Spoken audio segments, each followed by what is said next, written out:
I'm sure everyone's gone over Will Campbell. Great. All that stuff. All right. Yeah, can we skip to Trayvon Henderson Trayveon Henderson a little bit because I didn't see a whole lot about this one, and to me that was surprising, Mike. The running back there with the pick at 38. Yeah, I think that was a clear case of, they had said prior to, and I mean, everybody says this, best player available. We're trying to take the best player available. But I think in that case, they were debating between two players. One of the players got picked right before they came up. So, my colleague, Greg Bedard, believes it was the guard that went to the Dolphins, Jonas Stavanea. Okay. That was the debate. But Trayvon Henderson was clearly the best guy on the board. And, I know running back, whatever, you don't want to pick him early, and this is a really deep class, but he's an incredibly good fit for Josh McDaniels' offense. For starters, he actually knows how to pass protect. And you say, well, Giardi, I don't care if a running back can pass protect. Well, in order to get on the field as a third down back, Shane Vereen had to take a redshirt year. James White had to take a redshirt year to learn that part of the game. This kid already comes in with that, being a strength of his. And then add to the fact that he's super explosive and is capable of taking it, 50 yards anytime he touches it. And it's well, they don't really have that in their backfield. Gibson had a real nice second half of last year. Ramondre had a forgettable year, but he's not, this super fast guy. This guy's got that in his game. So I mean, there were other places that you might want to look to that you had holes, but he's so good, I think, that it just was one of those ones where we can't pass this up. He fits what we want to do. Plus, he's a former captain, which was clear vibe. They went big on leaders and former captains in the draft, and he's one of those guys as well. Who would you rather have on this team, considering the dearth of talent at wide receiver? Would you rather have Luther Burden, who was available when the Patriots picked in the second round, or would you rather have Kyle Williams, who they got in the third?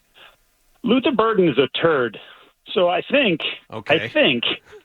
that they, after last year, last year's roster was very oddly constructed, and they took some dice rolls for a locker room and a coaching staff, quite frankly, that wasn't ready for it.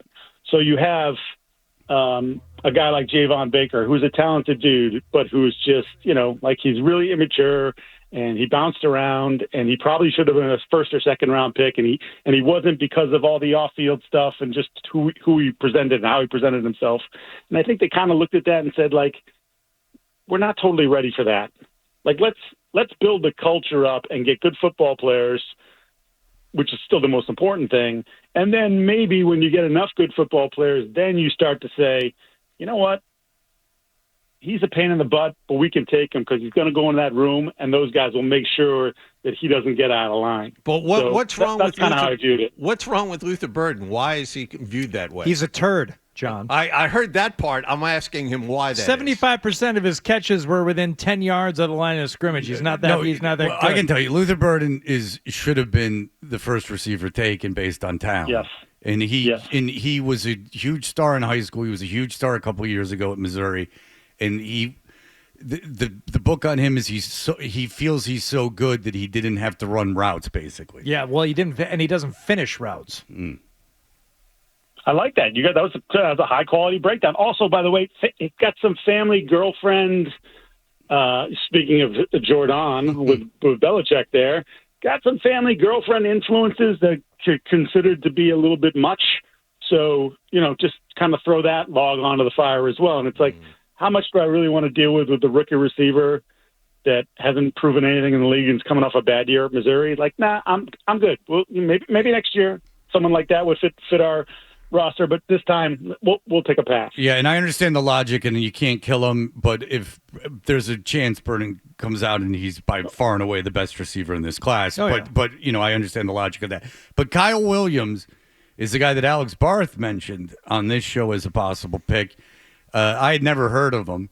He's highly productive. He's the opposite of Burden. He's a highly productive kid. He's in the third round. People are praising this pick. I don't know anything about him. What do you think of that? I really like him. His hands can be a little bit inconsistent, but speed to spare, which is one of their real things going into the draft was they wanted to find a vertical receiver. create better spacing.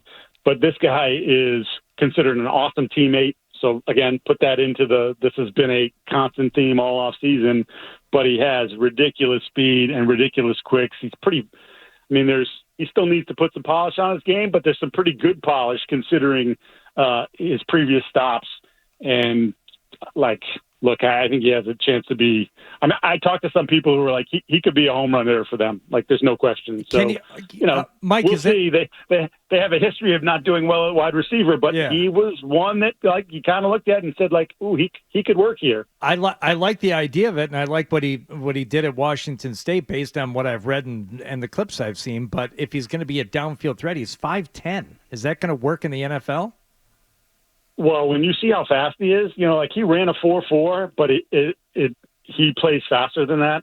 Like, it's just when you watch it, the ball gets in the air, and all of a sudden he finds an extra gear. Like, that's a Jalen Polk problem. Jalen Polk, he gets open, but then when the ball is up in the air, it's like he doesn't pull away from anybody. This guy pulls away from people. So, I think it can work. I think he is more of he's more of a true outside receiver, but they'll be able to move him around a little bit, which is what they did at Washington State. And Josh likes that, likes to have, not a set piece. You can go here, you can be there. I think that's kind of 3 or 4 of their pieces in their wide receiver room that sort of have that flexibility now. So it's an interesting way to sort of approach it. All right. Well, Mike Giardi there, and then there was the rest of the draft. They took a center and a safety and so on and so forth, and we'll see how that goes. Do kickers on your own time. Yeah, right. Exactly. Hey, man.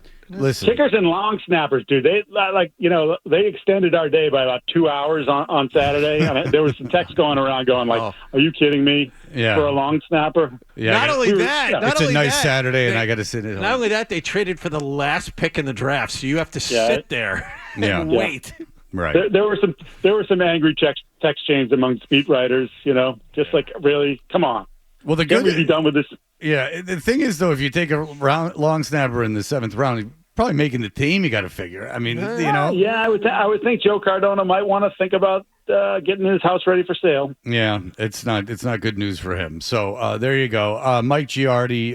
As always, Boston Sports Journal. Thank you for the time, sir, and enjoy Belichick as he continues to stumble through the rest of his life. Thank you, people. All right. Wally. All right. We appreciate it. If you like that clip, and how could you not? Check out more videos from Toucher and Hardy here. Point slightly up and to the left. For more Patriots analysis and opinion, hit this playlist. Point slightly down and to the left. And for the latest from the Sports Hub, download at 985thesportshub.com.